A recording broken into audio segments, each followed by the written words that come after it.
to The Dream Journal. From the studios of KSQD in Santa Cruz, The Dream Journal is a weekly show where we explore the power of nighttime dreams through conversations with dream experts and with listeners like you.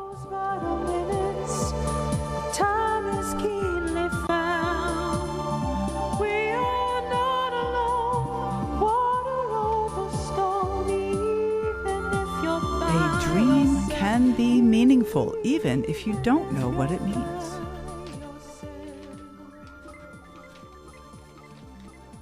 Today's music, created fresh this morning by Rick Cleffel, is called Nextitious.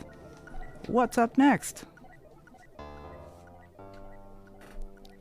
Decode your dreams and heal your life. Today's guest is author and dream decoder Theresa Cheung, dubbed by Women's Health as the British Grande Dame of Psychic and Spiritual Studies.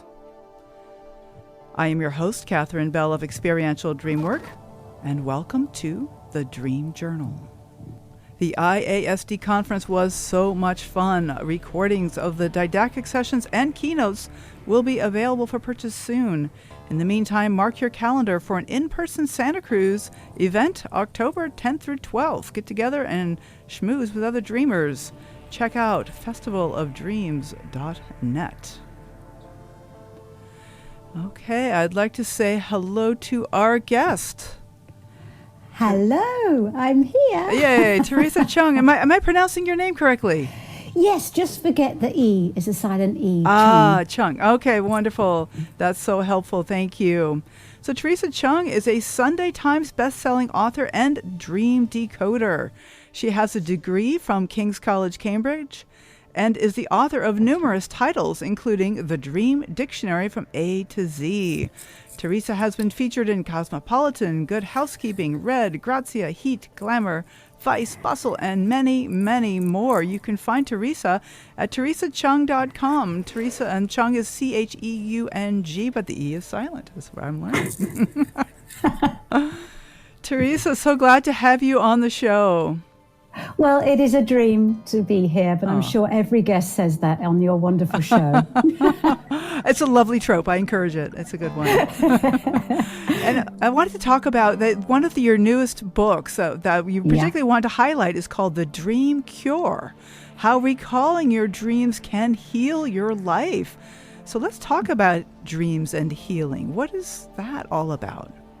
Well, it's the inside-out approach to life, which I think dream work exemplifies. And I think it's the best starting point for all personal, psychic, and spiritual growth. Actually, I would encourage everyone to look to their dreams first if they're looking to become more self-aware, more psychic, more spiritual, because it's kind of like a ladder. You know, self-awareness starts and then psychic abilities start to flower, intuition grows, precognition grows, and then spiritual awakening. And for me, it's the reason I look to dreams is because I was born into a family of dream decoders, astrologers, spiritualists. It was kind of what I grew up in. So it was all I really knew. I mean, it was commonplace for me. I guess I was very lucky, actually, to sit around the breakfast table in the morning and discuss our dreams. They were the most important thing. We wanted to know what we were dreaming about. So really, I would think from the age of 5 or 6, I was dream decoding without realizing it. It just felt totally natural. And I thought everybody was like that. But of course, when I went to university, because I was home educated in my family, and I studied theology and religion from an academic perspective, very skeptical perspective sometimes, I began to realize that not everybody takes their dreams quite as seriously, but it was very rigorous for me and very important, I think, because it gave me a launch pad to then go out in the world and find ways to mainstream dream decoding, because I'd felt the benefit in my life. I've seen how they can heal and save and inspire, help you brainstorm, problem solve. And really, since I left university, I have been very, very blessed to write book after book in this area. But I guess I'm best known for the Dream Dictionary, which was actually first written in 2004, I believe. And it's been reissued ever since, all over the world. And the Dream Cure that you just highlighted really is because a lot of people, it was born actually out of reader response, that a lot of people bought my dictionary, which is, the classic interpreting dream symbols from the archetypal universal perspective. But throughout that dictionary, I tell people to go for the personal approach first. So important. So the Dream Cure was really to try and help people do that. But it was triggered actually by a dreaming experience which happened to me about 7 years ago, and I talk about this in the introduction, about how dreams really did help me when I was really on my knees and at a time of great crisis, because my partner was diagnosed with Alzheimer's. And I needed to find a way to cope. And I was trying everything to get the inner strength that I needed, because anyone in a caring situation will know this is very challenging. And I felt like I couldn't cope. This was too much. And then dreams started to filter through night after night, until one night I had like 1,000 dreams. I'm sure many of your listeners would have had that way. It's like dream overcrowding almost. And what it did is it just reminded me that I was more than my body. I was more than my mind, and that there was a vast inner world, an inner spirit, a soul, for want of a better word, that was going to help me cope. And it has. I've built on that. Right. And so they really helped you to adjust to that situation? Is that what you're saying? I wonder if you have any Yes, they did. examples. They reminded me that I wasn't alone, because you do feel very alone and confused, and it's like, why me? What's going on? Have I got the strength? I think every carer or people going through crisis, bereavement, whatever it is, loss, will wonder, first of all, why me? Have I the strength? And I have found that dreams remind me I do have the strength, that something within me is so infinite, timeless and strong and creative, and it will pull me through. And it does. My dreams inspire me night after night. And of course, as you know, the more you focus on dreams, the more they visit you. They love to visit you, don't you? It's where your attention goes. Yes, very true. Yes. They become like a best friend, really. And I talk about, having this relationship with your dreaming mind, which is almost like, it is a relationship. And your dreams don't want a one-night stand. They want a long-term committed relationship with you. What a great way to think about it. Not just a one-night stand. On one dream, don't they? They hung up on one, because we've all had those mega dreams that are so vivid and so creative and amazing stories, and we go back to them time and time again, forgetting that the magic with dream decoding is in the connecting narrative, how dreams comment on dreams and create a story. And I always tell people it's better than Netflix. You tune in every night to the story of you. It's ongoing, and you've got to look at it as a narrative thread, not just get obsessed with one particular dream that was very striking. Right. And do you have like an example that you'd like to share of either a single dream or a series of dreams, just to kind of get us rooted in the actual dreams? Do you have something that you'd like to share? Let me count the ways. I thought so. I thought you might. Have you got hours and hours? I'm going to go back actually to a dream I had many decades ago, which actually I kind of inspired the Dream Dictionary as well. And I believe that dream saved my life. I fell asleep, obviously, and had a dream of my departed mother in spirit. And she was telling me to take the right path. Now, when I woke up in the morning, I just loved it. I felt it was like a visitation. I've always believed that dreams of departed loved ones are gentle reminders that we go on after bodily death. That is a belief. I happen to subscribe to it, but I understand it is a belief. And I just felt very comforted and warmed by it. I did not think of it any more than it was just a gentle reminder that we are timeless, infinite beings that can survive bodily death. But that day, I had my very first radio interview, and I love that I'm talking to you about it now. It feels full circle. And I was driving there, and I was stuck behind this van that was going so slow, and I remember getting so angry with it. And then I came to a junction, and I had a choice to... I saw that the van was going to go left, and I thought, well, I'm going to go right. I'm going to go the long way to get to the radio station, right? I'm going to take the right path. And at that moment, my dream came right back, and it was almost like deja reve. So I took the right path, but I missed the darn radio interview. And I remember being so cross. Oh, no. later that evening, I found out that if I had been trailing that van, continued to do so, I could, and I stress could, I don't know for sure, been involved in a really nasty pile-up. It was on the local news, and a dog had run in the road. Was that potentially a dream that saved my life? I don't know for sure. I like to think it is. But that dream really, really was very, very striking, and inspired me to talk to many, many other people about these kind of dreams, which have come to them at a moment to make them divert or course correct in some way. The memory of that dream sort of filters in, so you have a moment of déjà rêve in your waking life. And that moment is so powerful against all reason, because me turning the opposite way to my much sought after radio interview, because I was really excited about it, starting out in this world as an author and a journalist in this area, was a risk. But my dream encouraged me to do it because of what I'd heard the night before. And that's how I encourage people to work with their dreams, to look for moments in their day where there's a déjà rêve, where they recognize elements of those dreams, and then pause and think, what am I doing with my thoughts, my feelings, my mindsets, my words, my actions right here and now? And is what I'm doing what I want to attract into my life? Because I very much believe that our mindset, our current mindset, attracts the future our way.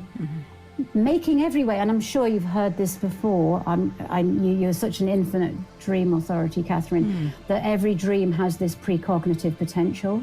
I'm actually moving more and more to that. In my early days, when I started writing out, maybe it was a journey I had to go through, I was very fiercely promoting dreams as psychological self-help tools.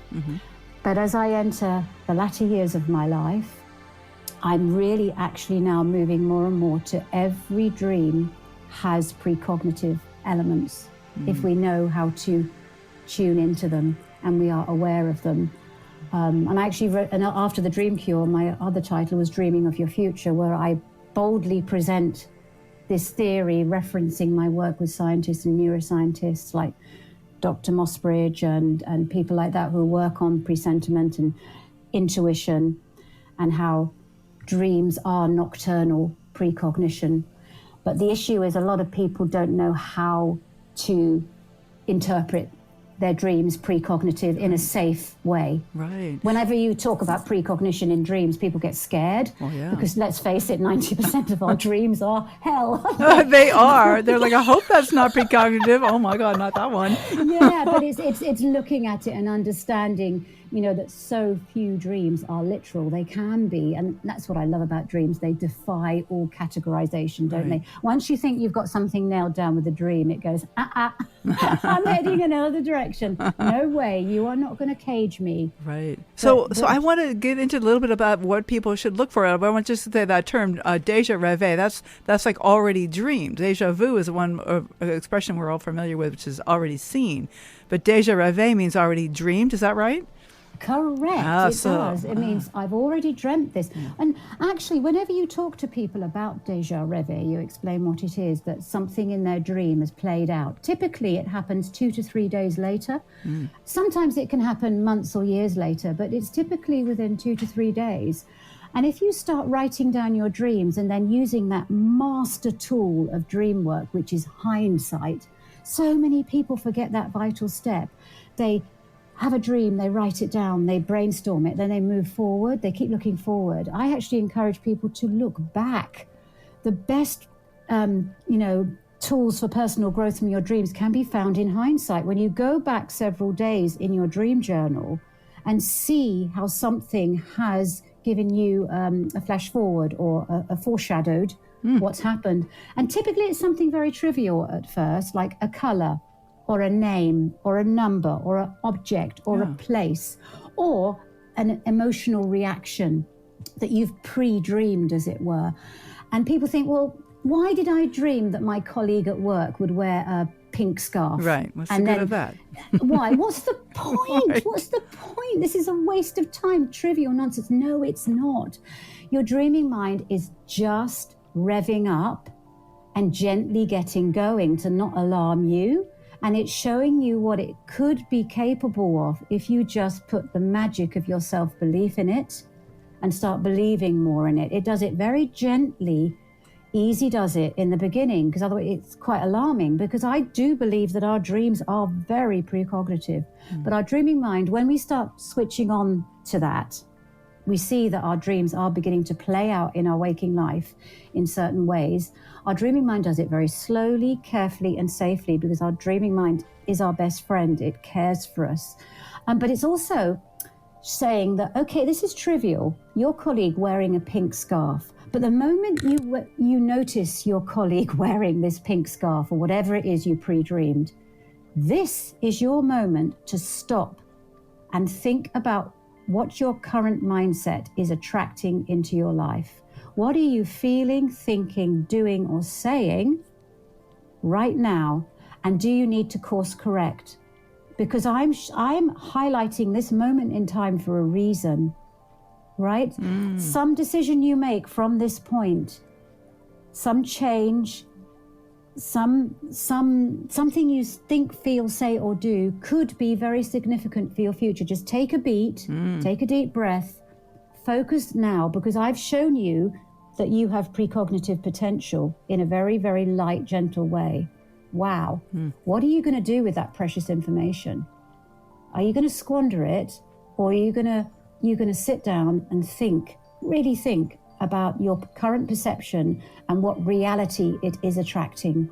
Because we all know, more and more of us know these days, that perception creates our reality. Absolutely right. Well, this is very interesting, Theresa. I'm kind of re-scripting some of my ways. Sorry, No. I do go off on a tangent. No. Sorry. This is very good.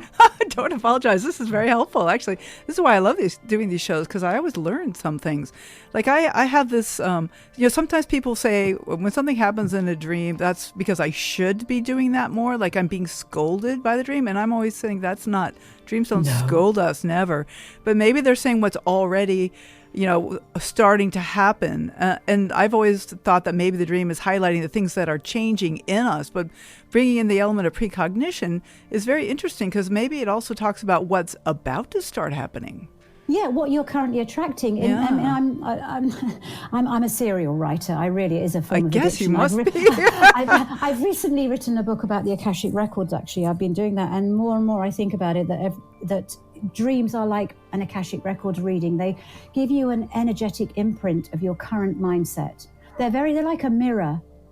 They don't judge, they don't scold, they reflect where you currently are right now. They tend to do that the majority of times in symbolic language, which you need to learn to decode.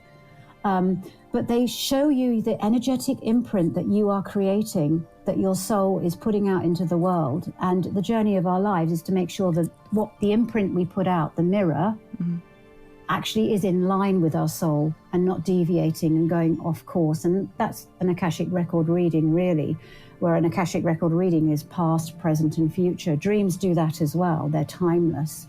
But I think they just show us a clear mirror of where our mindset currently is, and if we continue with that mindset, what it is going to attract. Right. And therein lies their power, because if you wake up in the morning, you think, yuck, what an awful dream, that scared me, I didn't like that. That's their power, because you now have the power to change it, the choice to change that mindset and attract a different future, and the following night dream another dream. I love this. So we have a choice to make a different future, but based Every on, morning when yes. we wake up. Every single morning. And if you don't like your anxiety dreams and how they make you feel, this is your dreaming mind gently telling you, you need to course correct. Something that you're currently doing is a bit off course. It's not your soul's purpose. You need to get back on track. So I want you people to start waking up with happier dreams of flying, dancing, singing, these wonderful dreams. It's so sad that they're getting increasingly rare, because a lot of us are so stressed by the material world and getting lost in it. And dreams are always wanting us to go back to what our soul really longs for us, which is a feeling of joy, purpose, and fulfillment. I am more and more thinking happy dreams, happy life. But don't panic if you have anxiety dreams, because it's through anxiety dreams that you learn and grow. And I think also that we are here on this earth to learn and grow, not to stand still. Yes. And unfortunately, we don't learn in our comfort zone. Dreams, actually, though, they want us to get comfortable in our comfort zone.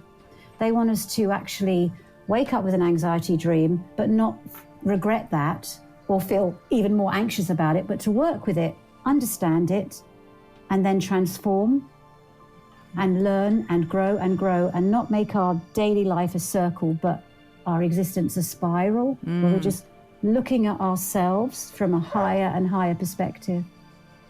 I love that. I really love that. And, there's so many of the dreams that we have, we never remember. They happen below the level of consciousness. And so I believe that's part of the evolutionary purpose of dreams.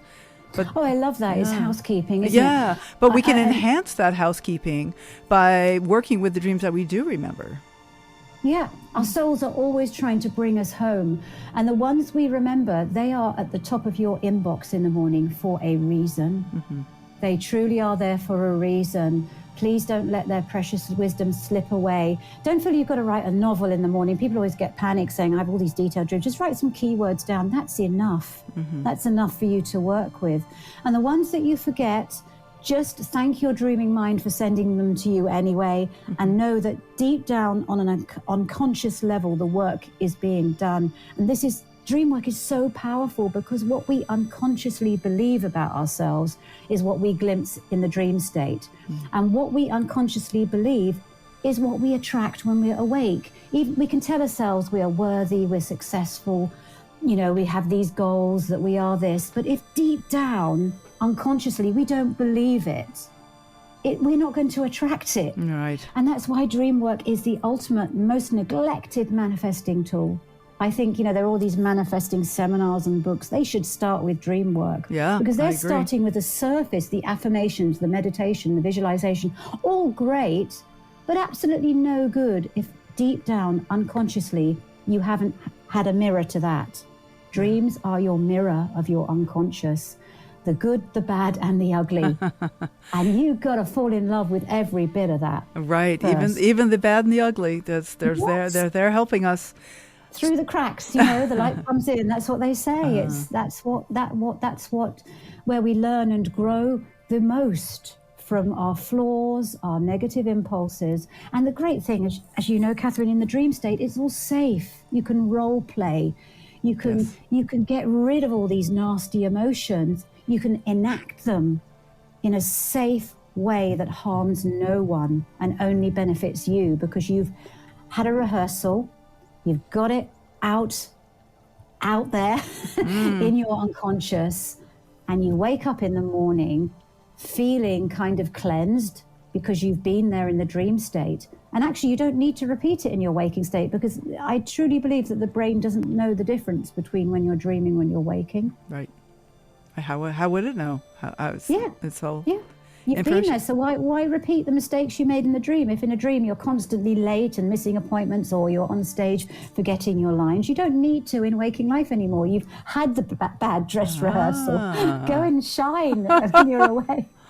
I've actually heard that women who are pregnant who dream about giving birth, and it doesn't always go well, even difficult experiences, the ones who dream the most about giving birth, even if they're not a good dream, that they're more likely to have a good birth than the people who don't dream about giving birth. Absolutely. Pregnancy dreams are fascinating because of all the hormones rushing around as well. But yes, it's a very anxious time when a woman is about to create a new life. And the more dreams she has about giving birth, I've had people writing to me about the most extraordinary objects or people or celebrities they have given birth to. And it gets rid of all that fear and tension. And because anyone who's had a child will know that the more anxious and stressed you are, the less, the harder it is to give birth. You need to be relaxed. It's very, very hard, but you've got to be relaxed, because that's good for the baby, that's good for you. Theresa, I want to touch in a little bit on physical healing. Like how do dreams help with the physical healing, and what can we do to enhance our own health through dreaming? The healing power of dreams is strong. Sometimes dreams can even predict illnesses. I've had people message me in conversations with people who have had a dream, say, for example, a dream where some teacher in a schoolroom situation is pointing to an area of their body and saying, get that checked out. And then they go to a doctor because they're alarmed. And one woman said that she was diagnosed with breast cancer afterwards, and she had no idea. The dream had actually pointed out to her that she needed to have a checkup to check for breast cancer. I have had dreams, people write to me about dreams that have actually diagnosed illnesses that the dreamer did not know they had at the time. Absolutely incredible. But the majority of cases, dreams are healing because they deal with the enemy of all good health and holistic well-being, which is anxiety and fear. They help us process all that. Anxiety and fear and stress are so toxic for your well-being physically and can contribute towards disease. And falling in love with your dreams, working with them, understanding them better can help you begin healing from the inside out, can bring the holy grail, which is inner peace, because that's what we all need. I'm not saying inner peace can cure disease. Absolutely not. We all need medication too, but it can significantly help, and it can also lower your susceptibility to disease and poor health. And most important of all, it can help you cope. When you have that inner peace and a sense of yourself as infinite and timeless beyond your body, whatever's going on with your body, you are able to transform any kind of pain and trauma into purpose and healing. So true. Okay. So do we have we have a few minutes till the break, and I'm wondering, do you have a few pointers you want to give to people to help them find that inner peace in their dreams, and to use even the difficult dreams to find out how to become more centered and more peaceful? Absolutely. I always give this tip of live the dream. Find an element in your dream that is safe, be it a color, an object, a symbol, and then during the day, make a conscious effort to seek that symbol out. For example, if forks appeared in your dreams, or a red rose, buy yourself a red rose. When you're using your fork, think about your dream. What you're doing then is creating conscious déjà rêve. And your dreaming mind adores you for it, because the dreaming mind is craving your attention all the time. It's got so used to being ignored and dismissed and laughed at, that when you do that, it's bringing a sacred moment of connection between your dreaming mind and your waking mind. It can be very healing, and it'll also increase the likelihood of your precognitive dreams playing out, because you're actually practicing it in the waking state. Please do that, everyone. The second tip I always love to give is stop getting so hung up on dream decoding and just record 20 dreams, for example, without decoding them. And then after you've recorded your 20th dream, however long it takes you to get to that, go back and read the narrative. It'll be much more revealing than doing it bit by bit by bit. And also, when you do that, you will start to make it a ritual every morning to write down your dreams, and not get stressed when you're writing out the dreams, because a lot of people, when they're writing them out, are already thinking, what does this mean? What does it mean? Let go of that. Please let go of that for 20 dreams, just so that you give yourself a breather and you just wake up with dreams and gratitude for them on your mind, which is the best way to wake up, because science shows that active dream recall is the sign of a very creative and active brain. It's actually like a brain gym. It's very good for the brain. There is a connection between dream recall and mental fitness and agility. So you know that when you're doing your dream recall work, you're actually working, giving your brain a workout. It loves it. So keep doing that. But please don't panic. We all go through periods of no dream recall. I don't want everybody to think, well, I can't remember my dreams. No. Please, there are various reasons. Actually, no dream recall, that's the third tip. No dream recall is actually a very powerful message too, because what it's saying is your waking life has got because I think that happiness in life, fulfillment, is when there's a balance between the material and the spiritual. And what's happened when dream recall has gone, if you're on medication, of course, that doesn't apply. There are certain medical conditions that do inhibit dream recall. But generally, when dream recall fades, it means that you have got so lost in material goals and the stress of them, which is understandable because we live in a material world. And what you need to do during the day to get that dream recall back is get the balance back. More meditation, more walks in nature. Read a novel. That's dreaming with your eyes open. Go to an art gallery. Read a poem, because I often say that dreams are night poetry. And you actually, I adored English literature. Decoding poetry is exactly how I decode a dream. You go through it for symbols, metaphors, assonance, alliteration, pathetic fallacy, all these things. So to spend more time during the day, focusing on things that are invisible and unseen, and daydreaming, and do a spot of video gaming too. People always get shocked when I say that, but it's very good because. But don't choose a violent game, but a game like Skyrim, for example, you can tell that was inspired by a vision and dream. It's dreaming with your eyes open. You're actually immersed in a dreamscape. And there are so many studies, lucid dreaming in particular, with video gamers, have a very, very active dream life. Just 30 minutes or so of video gaming, of a gentle game, is really good for boosting your dream recall. And of course, listening to bedtime. Oh no! But of course, listening to a dream podcast as well can be very helpful to get you into the mode of dreaming. Absolutely, listen to the dream journal every night before you go to sleep.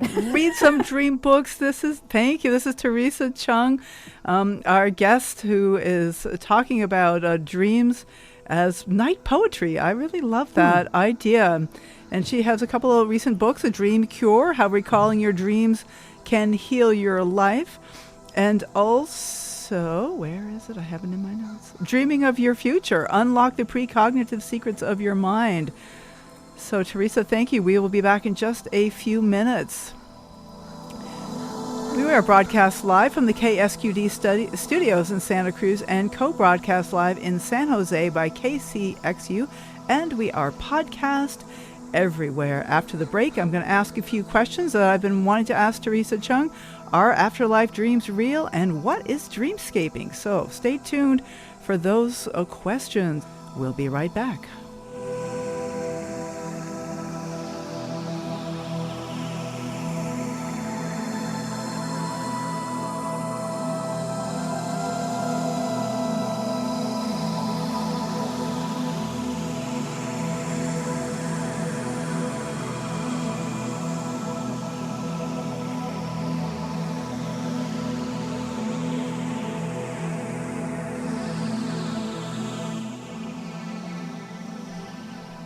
You are listening to the Dream Journal. I am Catherine Bell of Experiential Dreamwork. I'd like to send out a special welcome to our far-flung listeners. We have a number of people listening in today, all over California, Allentown, Pennsylvania, Philadelphia, Pennsylvania, and Quebec, California. Thank you so much for listening to the Dream Journal. People all over the world are interested in their dreams. And if you want to nudge that almighty algorithm to help spread interest in dreaming, please follow the Dream Journal on your favorite podcast app. And if you're inspired, you could leave us a rating or a review. We treasure those ratings. They help more than you can know. You can follow me on Facebook and Instagram to find out about upcoming shows and pod drops at Experiential Dreamwork, and also hashtag the Dream Journal. But really, the most important thing is I'd like to inspire you to talk to your friends about dreams. I bet you have friends who are interested in dreams that you just never knew, and they never knew that you were too. So I'd like to get people talking about dreams. I think it's helpful for the individuals, and it's helpful for the world. So the mission of this podcast is get people talking about dreams. Take a chance and share a dream with somebody else. Also, please contact me if you'd like to be a guest on the show, to talk about a new book, or to let folks know about your dream-related offerings. I would love to support others in the dream community. We can really support each other. Please mark your calendar for a local in-person dream conference at the beautiful Santa Cruz Museum of Art and History. The Festival of Dreams will be on October 10th through 12th. And next week we welcome Joel Schaefer, a shamanic dreaming arts teacher who specializes in the Toltec knowledge base. We'll find out all about that next week on the Dream Journal. So today's guest is Theresa Cheung, that's Cheung, and that is also her webpage, theresacheung.com. So Theresa, what other ways can folks get in touch with you? Do you have any upcoming events that you'd like to talk about? Oh, thank you. I'm very prolific. As I said, I have many books about dreams and all aspects of personal and spiritual and psychic growth available on Amazon and where you get your books. I have a website, www.theresacheung.com. You can find me on @the_Theresa_Cheung on Instagram. I also have an author page on Facebook and X. Wonderful. Okay. So as I previewed right before the break, I am particularly curious about two different topics. And let's go ahead and start with our afterlife dreams real. You've mentioned already visitation dreams, the idea that people who have passed away and come into your dreams may be actual visitations from those people who have died. And what about the afterlife? What more do you have to say about that? Oh, absolutely. I've studied near-death experiences extensively, written books about them, of course, and worked with scientists and psychologists and people studying them. And dreams are absolutely, in my humble opinion, a visitation, a spiritual visitation, but again, in a very gentle, loving way.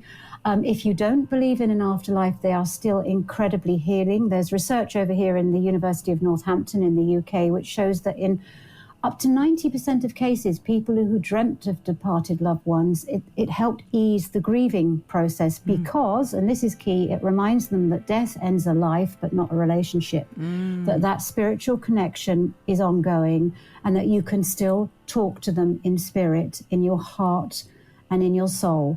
And that is just, whether you believe in an afterlife or not, that is incredibly healing, because when you've loved and lost someone, that relationship hasn't died. It's still very much alive, and people do want to continue talking to people they've loved and lost.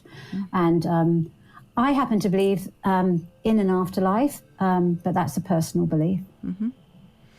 Yeah, I mean, it's interesting to, like, if they're still able to communicate with us, where are they? I mean, this is the big question that's really unanswerable, and yet we will all know one day.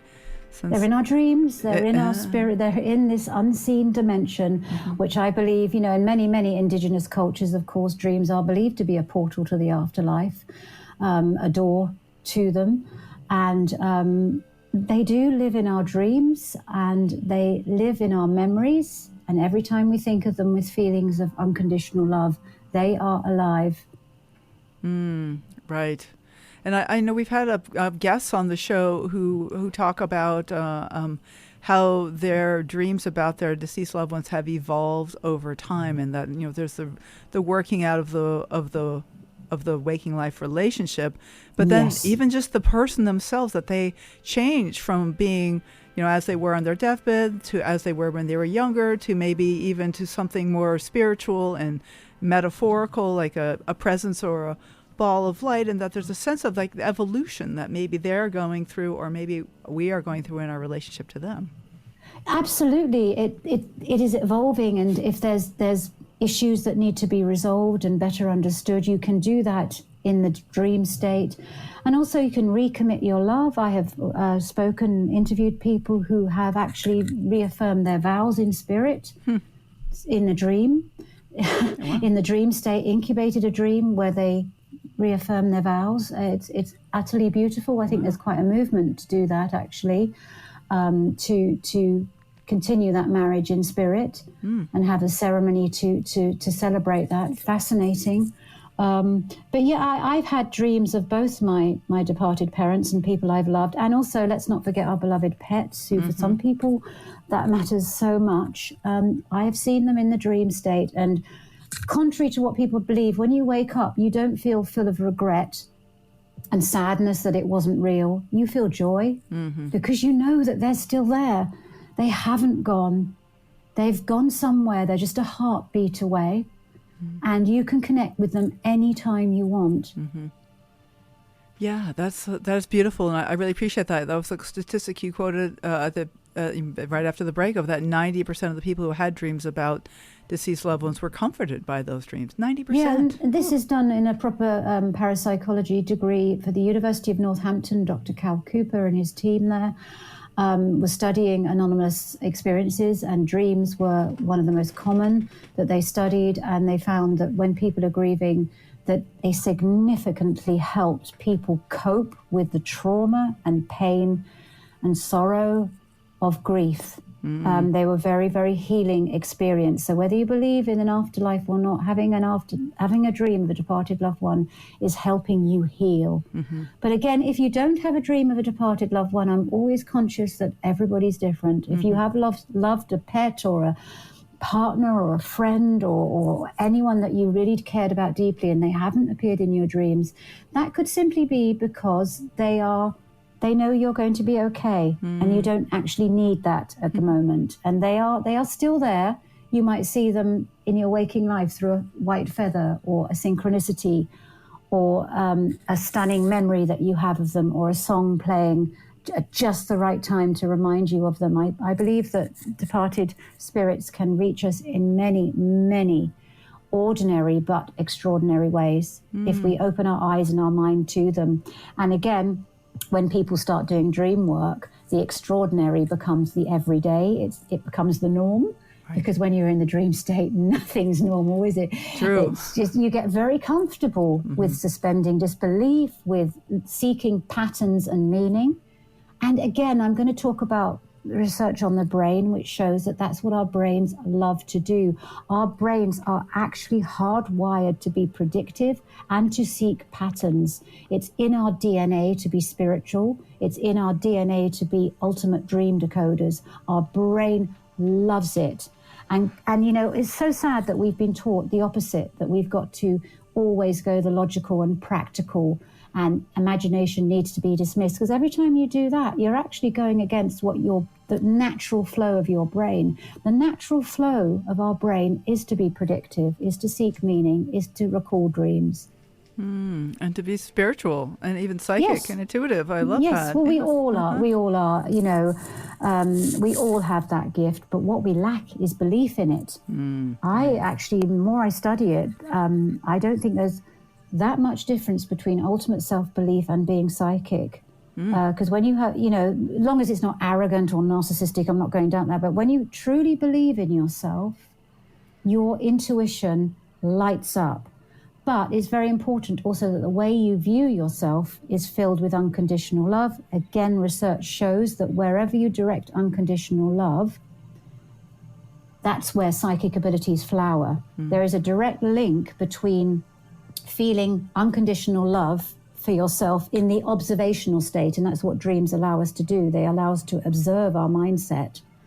When you remember that dream, observe it, throw lavish unconditional love on it, because research shows that when you do that, your precognition lights up. The two go together. I think unconditional love and psychic abilities, precognition, are one. You can't do it with fear and anxiety. You need to work on this self-love that everybody talks about, which again I think is the lesson of all our lives. For whatever reason, many of us struggle with self-love. Yes. But it's like a ladder. Self-awareness must come first. That's where dreams help. Well, and even loving the parts of ourselves that are messy, like the anxiety parts. We have to love that part too, I think. Yes, self-aware and know that just as night needs day, we need that to define each other. You know, we need it. We don't need to have to act on it because it's in us. We know it's there, but we don't need to act on it. So self-belief to self-care and self-love, and then third step, self-belief. And from that, intuition, psychic abilities, amazing dream life will grow. Oh, I love that. So that brings me to a question that I have. Is you in your notes you described something called dreamscaping. Can you say love that. What it's like is dreamscaping? Yes. Well, it's like landscaping, isn't it? It's just a trendy term. I think it's on TikTok. You know, where things dream decoding is so big on TikTok at the moment. Oh yes, it's hugely popular as people are beginning to realize that the inside out approach to life is everything, because for too long we've been outside in. But dreamscaping, really, it's very simple. It's simply dream incubation. It's going to, just before you go to sleep at night, when the brain is very impressionable, telling yourself what you'd like to dream about, where you'd like to go. For example, if you're nervous about something, say, I'm going to have a dream where I ace it. Because when you dream something, say you dream yourself doing something really well, you dream yourself happy, fulfilled, what happens then is your unconscious has seen you in that successful, joyful state, that self-believing state. It's therefore much easier for your unconscious to believe that's possible. If you've kind of rehearsed being happy and successful and achieving your goals in the dream state, it sounds a cliche, but really Disney got it right. If you can dream it, you can do it. Right? If you can dream it first, your chances of doing that in your waking life skyrocket, because you've convinced your unconscious, this is possible for me. I can be this magnetic. I can be this successful. I can be this happy. I can be this liberated. Dream it, then go do it, because you know your unconscious is sold. You've convinced your unconscious, and when you convince your unconscious, my goodness, you are a magnet for all the wonders of the world to come your way. Right. And so surely this starts with the daydreaming, like the way to incubate. Tell me about incubation. Like, what are some of your favorite ways to incubate things? Like, I immediately go to daydreaming, like thinking of like imagining it happening while I'm conscious and awake. That's visualizing what we're talking about. And that is definitely a way to encourage incubation. The trouble is a lot of people, actually more people than you realize, and I've gone through periods in my life when this has been a problem, struggle to form mental imagery when they're awake. There's a condition, I think aphantasia may be the word, I can't remember, but people do struggle to do that. The good news about that, if you can't form mental imagery when you're awake, you can when you're asleep. There will be no problem recalling your dreams. But if you're one of those people and you can't visualize, you have to describe it to yourself like you were a movie critic describing a movie or an art critic describing an artwork. You have to describe it. Use your words, use your thoughts. That's just as powerful a way to incubate what you want to happen. So that's a great tip. But, for incubating a dream, it's really telling yourself or visualizing just before you go to sleep, when the brain is very malleable, impressionable, and willing to listen to you, just before you go to sleep, what you want to dream about. And chances are, if your last thoughts are about what you want to happen in your life, chances are you're going to go there in the dream state. And then, of course, we go to the whole excitement of lucid dreaming, because if you do find yourself in that state, if you are able to learn techniques to become lucid, wow, goodness, you are incredible. You can, and it frustrates me because when people become lucid, a lot of people, they're very timid in what they choose to do. Please don't, or they get so scared or so excited, as I often do. I'm dreadful that way. I'm lucid, I wake up. Right. I've got to train myself to calm down and not get so excited. But I encourage people, if they do become lucid, just make sure when you're lucid that you achieve your dreams, that you see yourself only happy and successful and doing what you love. Because when you wake up, your chances of that happening in waking life are infinitely increased. Right. Okay. So Theresa Cheung, what is next for Theresa Cheung? What is your future? What is the future of dream work? However you want to answer that question. What's coming next? Well, so many things. I'm doing my own radio show here in the UK with UK Health Radio. I'll be doing that. I have my own podcast, White Shores. I do a lot of dream decoding for ITV this morning, where it's just truly amazing how mainstreaming dreaming got. They open the phone lines to the whole of the UK, and I sit there with a map of the UK, and we have Jenny from Surrey, and she's dreamt of a squirrel on a bicycle. Theresa, what does that mean? Oh, so cool. And this would never have happened a few years ago. It's wonderful that people are, the mainstreaming of dream decoding, but I also realize that that's a very sacred responsibility, because I always try to give people tips to try and understand their dreams and work with them in a positive way, remove the fear of them. There's a lot of fear and misunderstanding about dreaming, and that's why, the dream journal and all the work you do, Catherine, is so important. That people, dreams are very, very sacred, and they can and they're subtle, and they can be easily misinterpreted. But I love what you said about the break as well, encouraging people to share their dreams. You're absolutely right. They're such a great icebreaker, aren't they? Yes. And they really get to really meaningful, deep conversation. It's not just going to be about the weather and the traffic. Like we're going to talking about our feelings and, but in a safe way, because you can always just say, oh, it was just a dream. Right. So you're not actually compromising yourself in any way, because you've always got that safety valve. But people can talk about it. And also, I love to empower people with a few dream decoding tips. Like, for example, you're dreaming your mindset. This isn't about that other person. It's about what they symbolize within you. These basic dream decoding tips. It's a symbol. A symbol, it has another meaning beneath the surface. What is that meaning personally to you? It's like walking in a hall of mirrors, or it's like a poem. Think of this dream as a poem that, you were given at school, and you thought, you scratched your head and thought, this doesn't make sense. But it did then when you were giving some literary techniques. That's what I love to empower people with, so they can go away and empower other people. And then one dream at a time, we're all waking up to the fact that we are dreaming beings having a human experience. That is so beautiful. Theresa Cheung, this is an amazing conversation, and you are an amazing woman. Thank you for taking the time to speak to us. Do you have any final encouraging words? I feel like we've had so many encouraging words, but how would you like to end the show? This is great. Oh, I always love to quote Helen Keller. The greatest things in life are unseen. That's why we close our eyes when we kiss, cry, and dream. Oh, well, thank you. Thank you so much. All right, have a wonderful evening, and yes, got to keep in touch. Thank you so much for the opportunity to talk to you. It's a real honor. Thank you for all you do, Wonderful. Catherine. You too. Be well. Bye, Theresa. Theresa Bye-bye. Cheung. From the UK, theresacheung.com, CHEUNG. So this has been The Dream Journal. Thank you so much for listening. The Dream Journal is produced at the studios of KSQD in Santa Cruz, and we are live every Saturday at 10 a.m. Pacific at ksqd.org. The podcast is released on the Monday after the show. It spreads interest in dreaming when you subscribe, rate, and review. My name is Catherine Bell. You can find out about my dream coaching practice at experientialdreamwork.com. Email me at catherine@ksqd.org. That's KATHERINE @ksqd.org. Follow Experiential Dreamwork and hashtag The Dream Journal on Facebook, Instagram, and LinkedIn. I'd like to thank Rick Cleffel, engineer and music creator. Audio editing by Suki Wessling. Phones by Tony Russamano.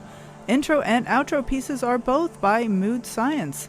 And tomorrow morning when you wake up, take a minute to write down your dream and bring it to the next Dream Journal.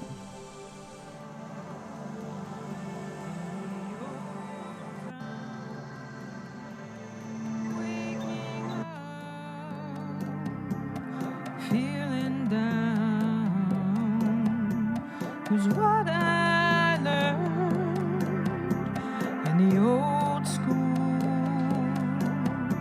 Is there's no